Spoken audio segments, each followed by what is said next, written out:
do a little to familiarize myself, but I always do talk to students about what they did to be successful, or maybe what they did that wasn't so successful. So today, this is kind of an overview session of what NES exams are, which NES exams you have to take, and what you can do to prepare for them. So I do want this to be interactive, so if you do have questions throughout, please, raise your hand, get my attention, so you can ask your question. So I want to start out with a little scripture passage. Don't worry about anything. Instead, pray about everything. Tell God what you need and thank him for all he has done. Then you will experience God's peace, which exceeds anything we can understand. His peace will guard your hearts and minds as you live in Christ Jesus. And that's from Philippians. So one of my favorite passages, especially when we're talking about exam prep, to try not to worry too much, but it is important to study. So what we will be covering today, an introduction, know what you need to study, how you learn best, exam preparation tools to fit your learning style, failing to plan is planning to fail, and success on educator examinations. So to start out with a little introduction, this is really our College of Education exam philosophy. So we do believe that preparing for this test is closely tied with everything in our programs, our conceptual framework of learning, leading, and serving. As you go through our coursework and also your clinical practice experiences, we believe that you will start moving towards that beginning level of teacher preparation. All of the curriculum, your evaluations, performance measures, all helps prepare you. But as we get in, there's a couple different types of tests, and your education courses, clinical practice, I would say that mostly is tied to your pedagogical preparation, not as much your subject area comprehension or preparation. So the content exams are basically tied towards K through 12 curriculum. So what you did in high school and elementary school, that helps prepare you really for the content exams. Or if you're out in the field and you're able to get in touch with teachers and librarians who have textbooks for K through 12 curriculum, that is also another resource. So we do want to remind you that preparing for an exam like this, it does rely on your being intentional in your own dedication to preparing for the exam. It does help if you develop a personalized plan for test preparation. We're going to talk more about that.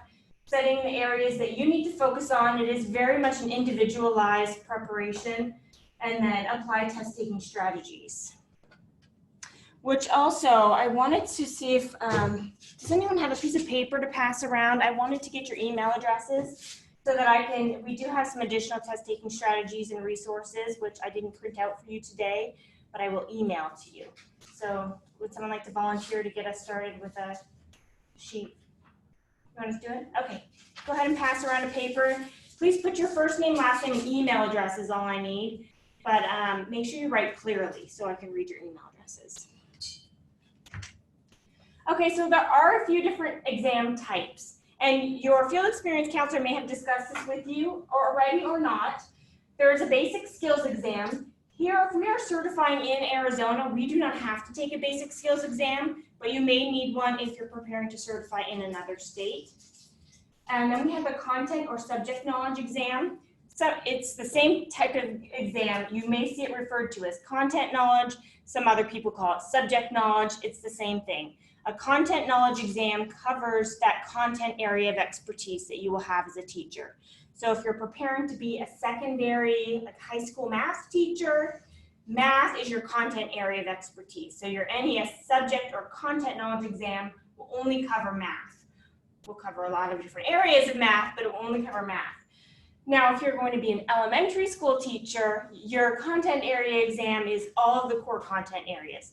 So actually for the NES, it's broken into two parts, so that you can take some subject areas in the first part and some subject areas in the second part. And then we also have the professional knowledge exam, which is your pedagogical knowledge. And that is what you're really going to get prepared for towards the end of your program when you're taking the methods courses, like how to teach math, how to teach English language arts. Those are the courses that are really going to be heavily preparing you for the pedagogical knowledge and also student teaching course, and the student teaching experience. Both really help to prepare you for that pedagogical knowledge exam.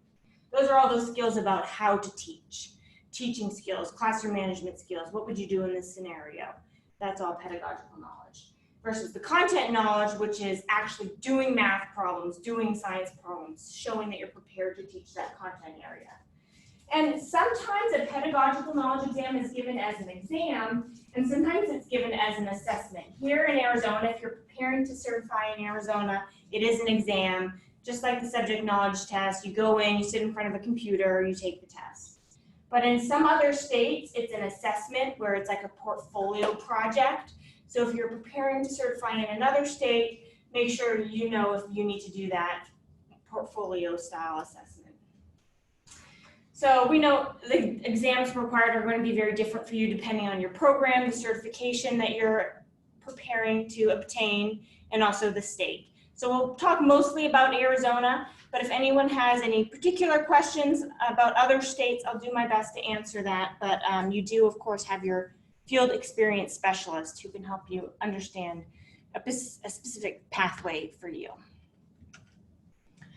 So exam providers, we always want to start with understanding who the exam provider is. So in Arizona, we have to take the NES test, and that's because NES is the exam provider.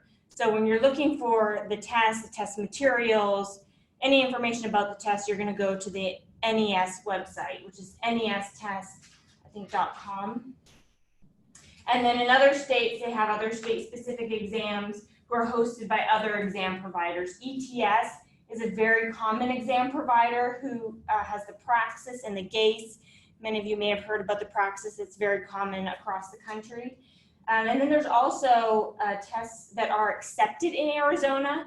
So if you are planning on teaching in another state, but you know you have to certify through Arizona first, you may want to take the other state-specific exam because it will typically be accepted in Arizona. Does that make sense? Okay, so as I was mentioning, you do have the field experience counselors to help you with identifying the exact exam for you and your program. They can also help you with a timeline of when you should be taking it by. Does everyone know who their field experience counselor is? Or there might be one or two assigned to you. Okay, those people are very helpful with helping you know exactly which exam to take. Okay, so know what you need to study. So as I said before, the Department of Education websites are going to help direct to certification requirements, including exams. So if you know you want to certify in Arizona, you can go to the Arizona State Department of Education website or center and learn about what is required for teacher certification in my state. And most of you are probably going to be looking for initial teacher certification or initial teacher licensure. That's going to help you find out what are the requirements for that in your state. And they'll also be listing which exams are required. And so the exam provider, so once you go to the Department of Education website, they'll usually have a link there to direct you to the exam provider, but you already know it's NES test. Once you get onto the exam provider's website, that's where you can find out all of the information about your test. You can get test materials, practice questions. There's a lot of free information on there. There are some paid options, but I'll show you that too in a minute. So this is the Candidate Certification Exam Personalized Study Plan, and we put all the components on here that we think will be helpful for you to get organized, get documented before you start your preparation plan. And I also have this as a Word document, so I will email this to you with the other materials when I get your email address. So we start out with the test name. This is very important. You would be surprised. People have taken the wrong test. So know the test name and number that you need to take. Sometimes there's a lot of different exams out there. You may see several different exams that list elementary and you're not sure which one to take. Make sure you're absolutely sure before you go in and register and take the test. We would hate for you to pass a test and then find out you have another test that you need to take. So write down the test name and number if there is one. Find out the test center you plan to take it at. You do have to go to a testing center to take it on the computer, so there can be a proctor there to supervise you. And when you finish, they do give you a preliminary score, but they don't give you the full score report. So even though you have that initial score, if it's non-passing, don't be too discouraged yet until you get that full report, because it's going to give you a lot of detailed information that's going to help you prepare for your next test. But right when you finish, you do just get that quick numerical score. So test center, plan what test date you're going to take it. That's going to help you plan how much you need to study every day, every week, how much time you have up until your test date. And you also want to plan that test date based upon when you're going to need those passing test scores by. Because if you know you're going to be student teaching a particular semester, your testing results are due, you need to have your passing scores by a particular date, make sure you don't wait until the last minute, because if you do not pass, then you have no buffer of a time. So plan yourself plenty of time so that if you do need to retake it at least once, you will have time to still student teach in your designated time frame. Test competencies and objectives. These are found on the NES website. I'll show you that in just a minute, but that's going to help you know exactly what you need to study. Knowing that you need to study English, math, science, and social studies, that's very broad, and it doesn't really give you a guide. But if you know exactly which competencies and objectives you need to cover, then you'll know exactly what to study, and it will help you seek out the correct exam prep materials. Areas to focus, that's going to be individualized to you. You're either going to find that out from taking a practice test or just reviewing different materials. We'll talk more about that as well. Study days and times, that's for you to decide what days and times you can work into your schedule to prepare for your exam. It works a lot better if you do have a schedule. You know, it's easy throughout the day to find a million things to do, but if you know, oh, I'm studying in the morning on Tuesdays and Thursdays and Saturdays, then you know you're going to be dedicated to that time frame. Study space description. You'd be surprised how many people try to study in an inappropriate location. If you're studying at Starbucks and it's noisy and there's a lot going on, or GCBC, it's going to be very difficult to study. You're better off studying, you know, in your room, in your office, in a quiet space where it's not going to be as distracting. Learning style. I always like to tell students to think about what their learning style is before they try to study, because your learning style, that's going to be reflected in your study style. So if you're a very auditory person, sitting in the corner with a book is not going to be as helpful as doing some sort of multimedia program or study group or something where you're hearing and talking about the information. And selected resources is so you can select the resources that you're going to be using to study for this exam. So you can be targeted in using those materials and know that you need to get through everything in there. So testing framework. I'll go ahead and show you what the testing framework looks like for the NES test, since most of you will be taking that. So if you go onto this website, nestest.com, and click on tests, you'll see all the tests here. You don't need to worry about the essential academic skills. Professional knowledge is the pedagogical knowledge, the pedagogy test. Those are going to be testing your knowledge about teaching. So you don't need to worry about those yet. The ones you need to pass first are the content knowledge exams. So we go down here, we see there is elementary subtests 1 and 2. So if you are preparing for elementary, you are going to have to take subtests 1 and 2. So we'll go ahead and click on one of those. And then on the right-hand side, you see these this menu bar here. You can click on preparation materials. And then down here is the NES profile.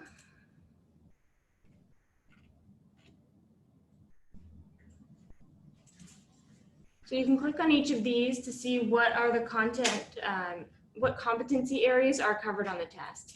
So for math, you have to understand concepts of numeration, number sense, and mathematical operations. If you want to know more about that, you can click on that as well and get these descriptive statements and also a sample item. Now be careful when you're using these sample items not to become too reliant on them, but they are a good preliminary way maybe to see how comfortable you are with this content. So for example, this sample item here Student has a bag containing 96 hard candies and wants to give an equal number of them to each of 6 friends. Which of the following mathematical operations would be the most useful for the student to use when determining how many candies each friend should receive? So go ahead and make your choice.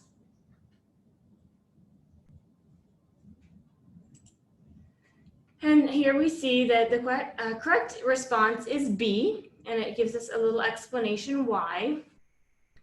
And so now the reason I say don't become too reliant upon the sample item or any practice test really is because this is just one question as an example for all of these descriptive statements. So it really is not very representative of knowing if you're comfortable with this whole competency. It just gives you a very brief overview. And that's kind of the same thing with practice exams. So practice exams are great to give you an overview of how much information you know, if you are likely going to pass the test or not. But you don't want to study the questions that were given on your practice test because they could just be representative like this. It was just one question that could represent a slew of competencies, and you could get a completely different question the next time. So when you hear people saying, oh, I studied so hard for that test and nothing I studied was on the test, they probably studied questions instead of content. So you're much better off actually studying the content, like going through what all of these, maybe you can find an old math textbook or new math textbook that has all of these areas covered. And then you can kind of go through it. Let's review a lesson about fractions, decimals, ratios. Studying that content will help prepare you more than just reviewing questions. So this is how you get to the domain areas, and you see you can use the right-hand side to go through each one. And then they do have a printable version. If you're one who likes to print things, I think if you click on this test framework, it will give you all of that detailed information. So another thing that's helpful here to look at, and this was also on the electronic portion, but it shows you the percentage of test score. So that means 50% of the test score comes from these mathematics questions. So that's a very, very important section to cover, to study before you go into your test. Believe it or not, I have seen tests where students have done really well in the math and science and bombed the art section and they still passed, because this is a very small percentage of the test score. So you want to spend most of your time studying the math and science, but mostly the math section. So if you go through here, you'll see the same information that we were looking at before. This is just a more printable version. So you can kind of use this as a checklist too. When you're studying, if you find you're going through this and you see something that seems like unfamiliar or that you need to study more, you could highlight it. If you know something that you're confident in, you could check it off or strike it out. And if you know there's something on here that you need help with, you can maybe circle that section.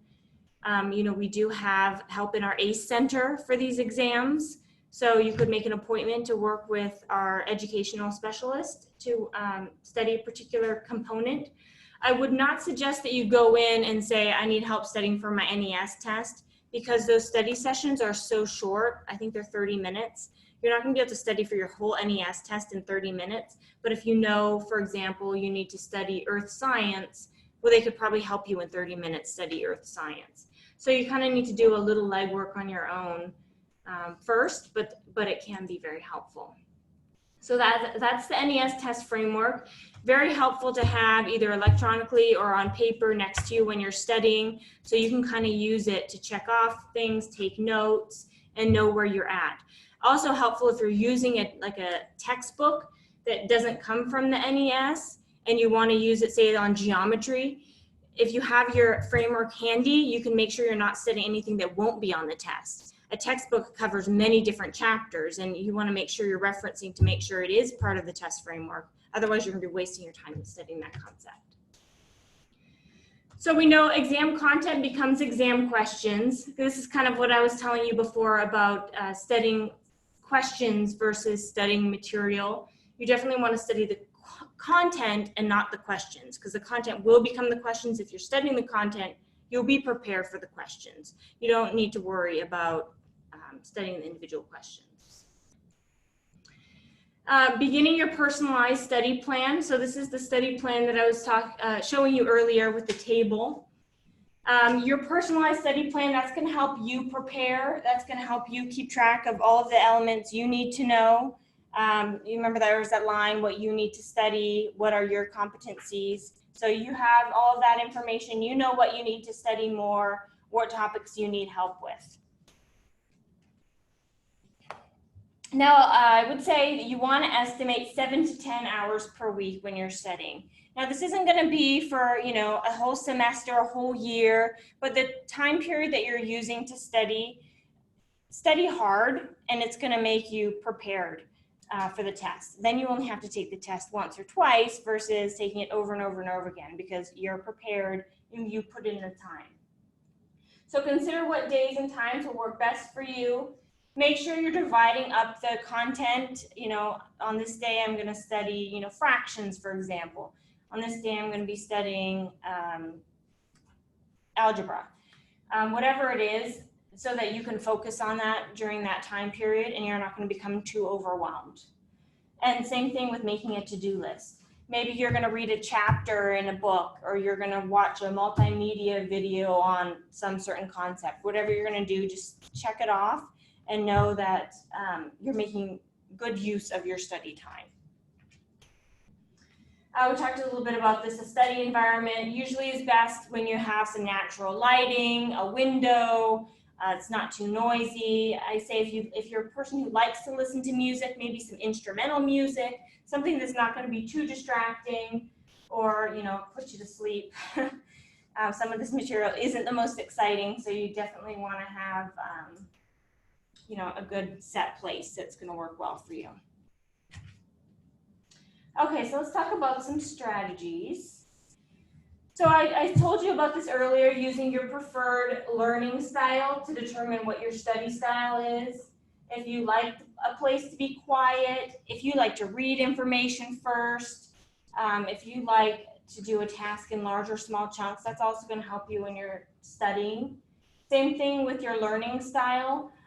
People use a variety of tactics to study for an exam. Me personally, I am a very visual person, so I like to draw thinking maps. So after reading a chunk of content, I'll put it into a thinking map, and then I can use that later as a reference. So then when I have, you know, a stack of these thinking maps, I can just flip through them quickly, and it just sticks in my head because I've already learned the material. I've already read through the material. The thinking map just helps me refresh that information. So it's whatever works well for you.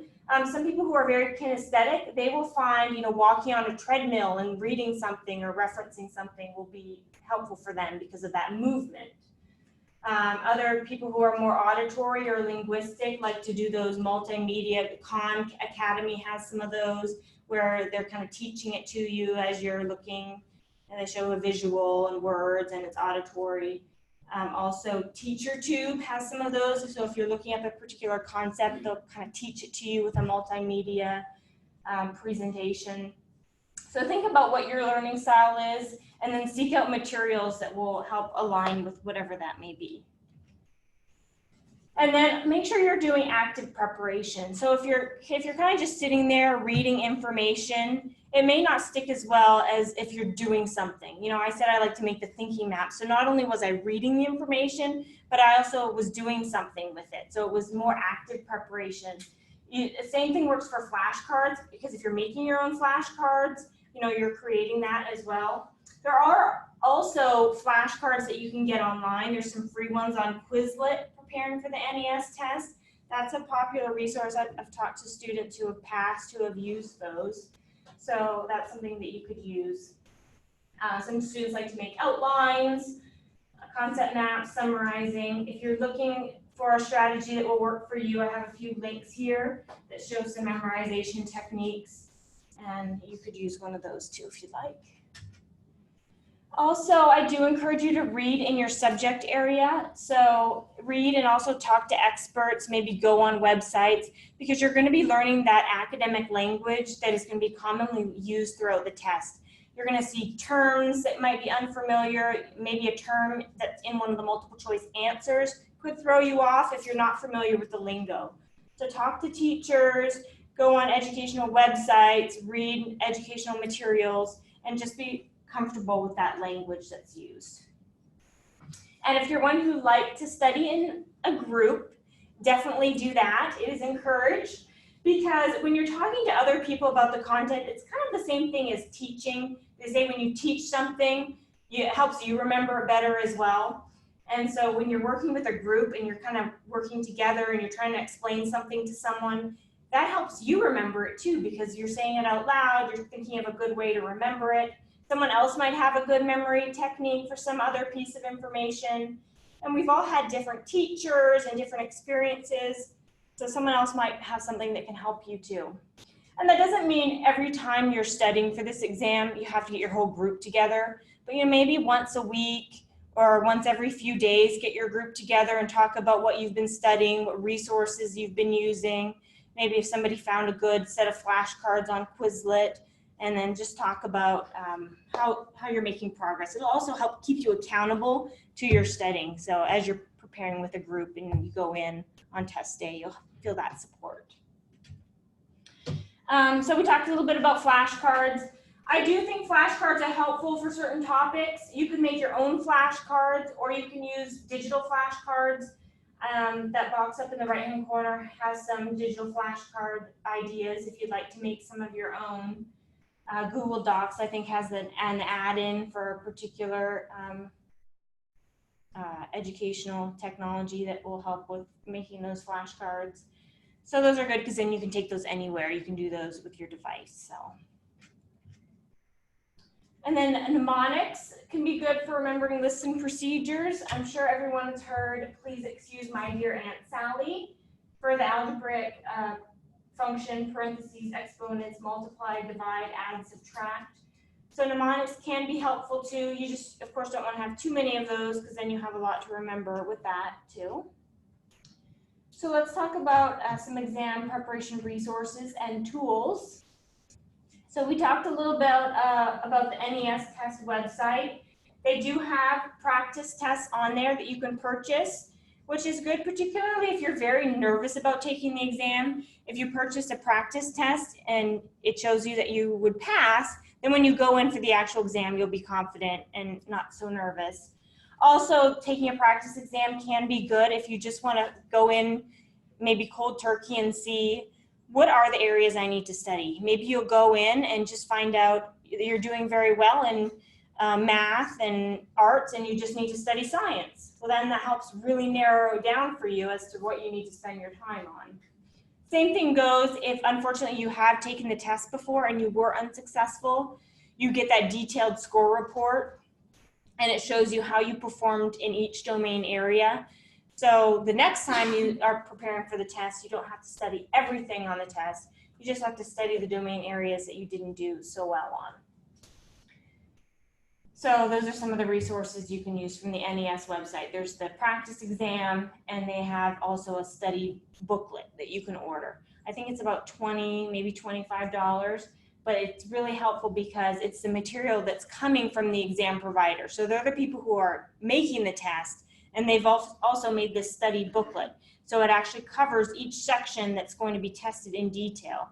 So it's like a cliff notes of how to study for the exam. So if you are going to be purchasing any study material, I would definitely recommend that you purchase the NES study guide because that's going to go through every piece of information you need to know in detail. So if you're going to be gathering study materials on your own, of course, make sure you're referring to that test domain and framework, but you can gather materials from any of these sources if you, of course, just make sure it is aligned to the content that is going to be covered on the test. So you don't have to pay for that study guide if you want to go through some of these other areas and gather material on your own, particularly if there's only a few areas that you really need to review and you don't have to go through everything in detail. And then, as I mentioned, GCU offers support through, it's not called the Learning Lounge anymore, it's called the ACE Center. But we do have an educational specialist lead at the Agave ACE Center. So if you're looking for her, that's where she is. She knows all about the NES and she can help. And then also on the Student Success Center online for English and math, there's modules, electronic modules you can go through to review certain concepts. Like if you want help with fractions, there's a little module in there for that. And you can go through that information too on your own. They don't use this tutor track anymore. So I would suggest you just go into the ACE Center if you want to get that tutoring. And then there are external websites that offer test preparation, but you have to be a little careful if you're seeking out an external website because there are a lot of scams out there for test preparation. And it can be like a suck of all of your time because if you're searching exam preparation, there's going to be page after page of sponsored pages, ads, things that ask you to enter in your credit card number. You just have to be very, very careful. So I probably wouldn't use an external website other than like Quizlet or TeacherTube unless somebody very highly recommends it to you, because you don't want to be stuck paying for something that you don't really know what you're getting. So personalizing your study plan, that's going to be when you're going through the domains, knowing exactly what you need to study, what resources you're using, what works with your study style or learning style. And then we do have a chart here for selecting materials to kind of help you think through as you're selecting materials, what's going to work best for you. I'll send this to you as well. Helps you think through what will align to your learning preferences, monetary preferences, you know, because we say you should, of course, first reserve any extra money that you have to take the exam. And then if you have extra money beyond that, you use it to purchase exam prep materials. But don't feel that you have to purchase the exam prep materials because there is a lot available free of charge. So we already kind of talked about this. If you're going to take a practice test, make sure you use that information, that detailed information to help you study, but don't study those questions exactly.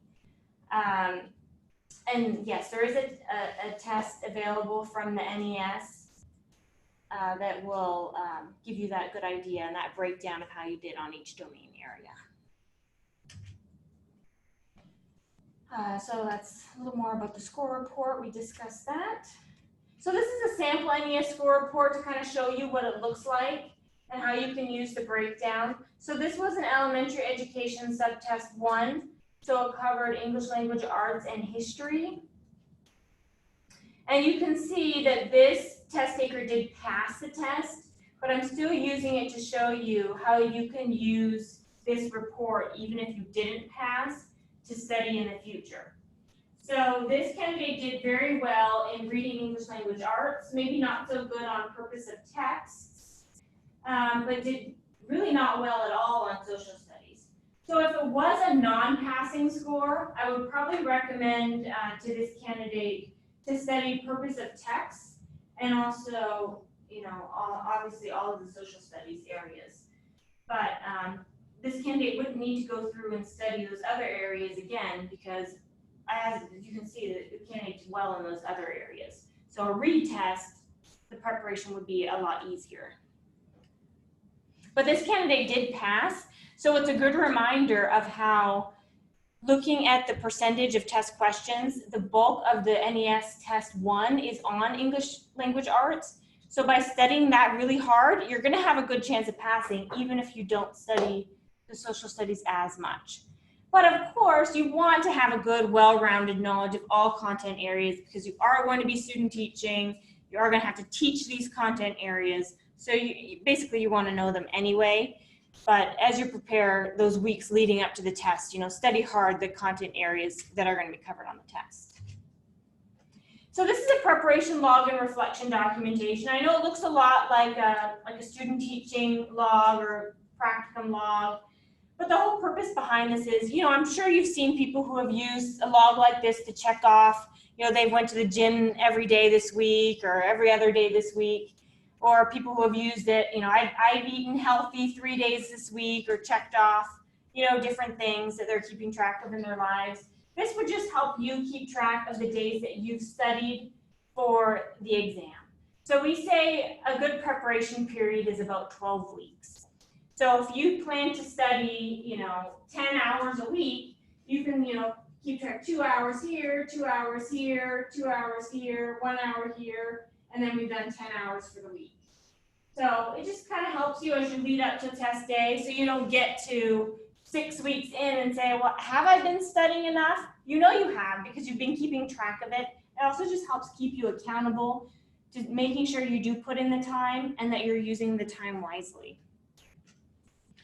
And this reflection documentation I also put in with it, because you don't have to do this every day, but maybe once a week or once every couple of weeks. Think about what areas you've improved, what areas you need to work on more, or that you need someone to help you, and then how you can maybe focus or shift your studying for the next week to make it more effective, and how you might want to alter your studying to be more effective the next week. You don't necessarily have to write it down, but just making sure you're thinking about these things. Is your studying working for you? Do you need to change something? Maybe if you've been just trying to read a book and that doesn't seem to be working too well, maybe you're getting distracted, or it's just not helping you remember the information, maybe try a shift. Maybe try using a multimedia video. Try using flashcards. Try something that you feel will make you a little more confident with the content. So failing to plan is planning to fail, and this is where you want to talk about these three components. So preparation, reflection, and strategy. I think these are the keys to success preparing for an exam. Preparation is your time. That's you putting in the time, making sure you're preparing for the exam. Reflection is taking a step back, thinking about, is this preparation working for me? Are the tools I'm using working? Do I need to change something? And strategy involves you're thinking about your process, how it's going, and what you can do to further personalize it and make it more effective for you. So I have a couple of scenarios here. We'll just kind of go through one of them.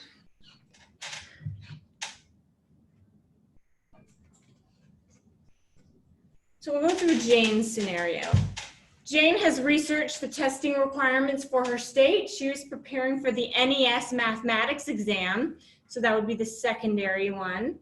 She is reviewing the test framework, and she notices a large portion of the exam is on algebra. She feels this is an area of strength.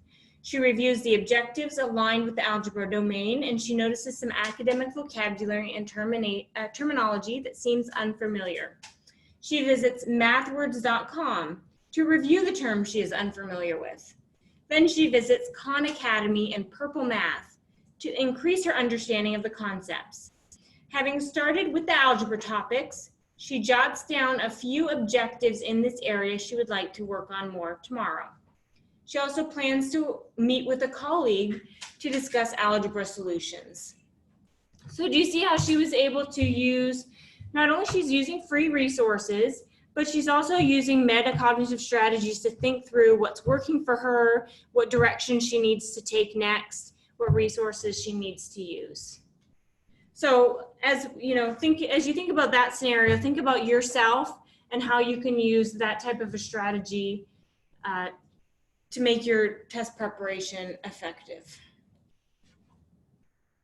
Okay, so a few things on success on educator exams. As I said earlier, a focused preparation plan starts 3 to 6 months prior to when you plan on taking the test. So minimum of 12 weeks, I would say, you want to spend time studying for the exam.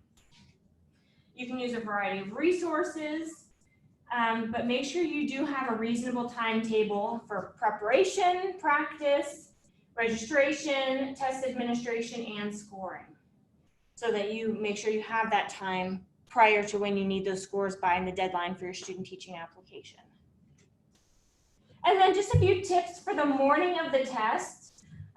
Some of these you might think are, of course, I will get up early, but sometimes we don't prepare these things in advance.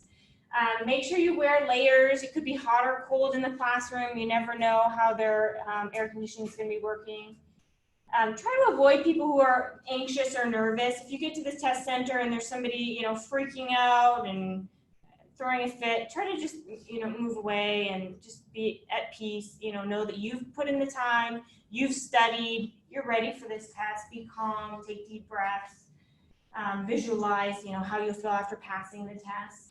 And, just give yourself that pep talk and know that you're ready for the exam. Because if you put in your time and you've studied, you are ready and you're going to be fine. So, and then make sure that when you do pass the test, you send your scores to your FEC so they can get those on your file, and your status will be ready to go. So does anyone have any questions?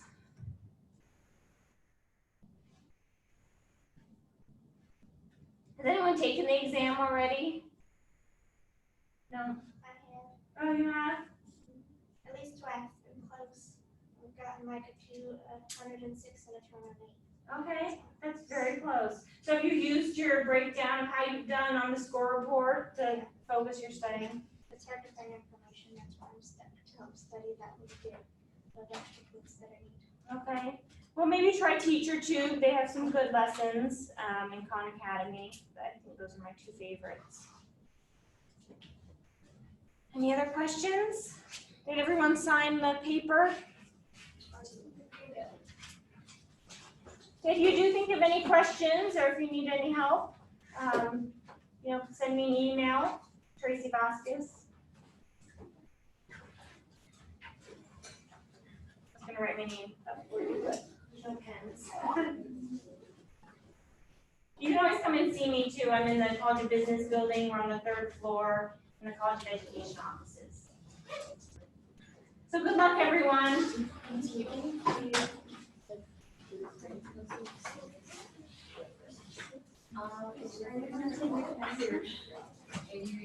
on your book to say your regular conference, and then it's also corrected to your